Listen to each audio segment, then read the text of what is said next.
আপনার মুরগি কি ঠিকমতো খাচ্ছে না, ডিম উৎপাদন কমে যাচ্ছে, মল পাতলা বা দুর্গন্ধযুক্ত, তাহলে ভিডিওটি আপনার জন্য। ভিডিওটি না টেনে সম্পূর্ণ দেখলে এসব সমস্যার সমাধান পাবেন ইনশাআল্লাহ। আসসালামু আলাইকুম। আজকে আমি আপনাদের দেখাবো একটা এমন প্রোবায়োটিক যেটা নিয়মিত দিলে মুরগির হজম ভালো হয়, ডিমের উৎপাদন ধীরে ধীরে বাড়ে, রোগ প্রতিরোধ ক্ষমতা বৃদ্ধি পায়। আপনারা স্ক্রিনে যে ওষুধটি দেখছেন এর নাম থ্রিবায়োটিক প্রোবায়োটিক। এটা কোনো অ্যান্টিবায়োটিক না, এটা লাইভ গুড ব্যাকটেরিয়া মিশ্রণ যেটা মুরগির পেটের ভিতর থেকে ব্যাকটেরিয়া বাড়াতে সাহায্য করে। কেন মুরগির প্রোবায়োটিক দরকার? এখনকার দিনে গরম ঠান্ডা, খাবার পরিবর্তন, স্ট্রেস, ভ্যাকসিন, এই সব কারণে মুরগির পেটের সমস্যা খুব দ্রুত সময়ের মধ্যে বৃদ্ধি পায়। পেট খারাপ মানে মুরগির খাবার ঠিকভাবে হজম হয় না, ওজন কমে যায়, ডিমের উৎপাদন হঠাৎ করে কমে যায় বা বন্ধ হয়ে যেতে পারে, রোগ দ্রুত ধরা পড়ে বা রোগ দ্রুত ছড়িয়ে পড়ে। এই জায়গায় প্রোবায়োটিক কাজ করে পেটের ভিতর থেকে ভালো ব্যাকটেরিয়া বাড়িয়ে খারাপ জীবাণুগুলোকে দমন করে দেয়। এই থ্রিবায়োটিক প্লাস ব্যবহারের ফলে আপনি যেসব উপকার পাবেন: খাবার দ্রুত হজম হবে, মলের দুর্গন্ধ বা পাতলা পায়খানা অনেকটাই কমে যাবে, ডিমের খোলস শক্ত হয়ে যাবে, ডিম উৎপাদন ধীরে ধীরে বৃদ্ধি পাবে, বাচ্চা মুরগির গ্রোথ ভালো থাকবে, অ্যান্টিবায়োটিকের উপর নির্ভরতা কমে যাবে। সবচেয়ে বড় কথা, মুরগি থাকে চনচনে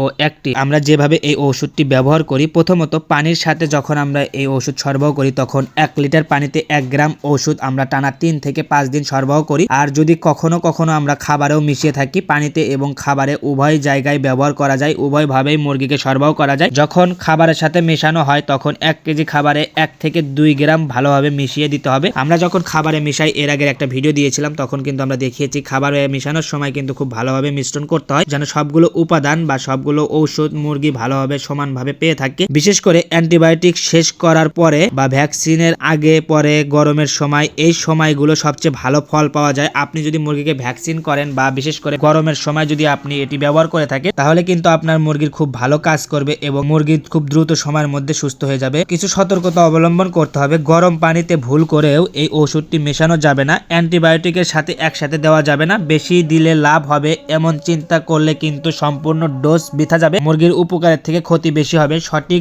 ডোজই সবচেয়ে গুরুত্বপূর্ণ। আপনি যদি মুরগিকে দ্রুত সুস্থ করার জন্য ওভারডোজ দিয়ে ফেলেন, তাহলে কিন্তু আপনার মুরগির ক্ষতি হবে এবং অল্প দিনের ভিতরে আপনার খামার ধ্বংস হয়ে যেতে পারে, আপনি পুরো লোকসানের শিকার হতে পারেন। সর্বশেষ কথা, মুরগির খামারে শুধু খাবার দিলেই হবে না, পেট ঠিক রাখলেই সব ঠিক। থ্রিবায়োটিক প্লাস বা এর মতো ভালো প্রোবায়োটিক নিয়মিত ব্যবহার করলে আপনার খামারের পারফরম্যান্স অবশ্যই উন্নত হবে। আপনারা প্রতিনিয়তই চেষ্টা করবেন মুরগিকে থ্রিবায়োটিক প্লাস বা ভালো মানের প্রোবায়োটিক সরবরাহ করার জন্য। প্রোবায়োটিক কিন্তু আপনাকে মাঝে মাঝে মুরগিকে সরবরাহ করতে হবে, এতে আপনার মুরগি অল্প সময়ের মধ্যে উন্নত হবে এবং পেটের যত সমস্যা আছে, যত খারাপ ব্যাকটেরিয়া আছে, সব ব্যাকটেরিয়া ধূলিসাৎ হয়ে যাবে। আপনার খামারের মুরগি থাকবে চনচনে এবং অ্যাক্টিভ। আপনার মুরগিকে চনচনে অ্যাক্টিভ রাখতে মাঝে মাঝে থ্রিবায়োটিক প্লাস দিন, এতে কিন্তু আপনার খামারের দুর্গন্ধ অনেকটাই কমে যাবে বা একবারে খামারের দুর্গন্ধ চলে যেতে পারে। আপনারা খামারের দুর্গন্ধ কমাতেও কিন্তু এই থ্রিবায়োটিক প্লাস ব্যবহার করতে পারেন। আমরা অনেকগুলো প্রোবায়োটিক ব্যবহার করার পরে থ্রিবায়োটিক প্লাস বেছে নিয়েছি, কারণ এটি আমাদের কাছে সবচেয়ে ভালো মনে হয়েছে, যার ফলে আমরা এটি সরবরাহ করি প্রতিনিয়ত। আপনারা চাইলেও এটি ব্যবহার করতে পারেন বা অন্য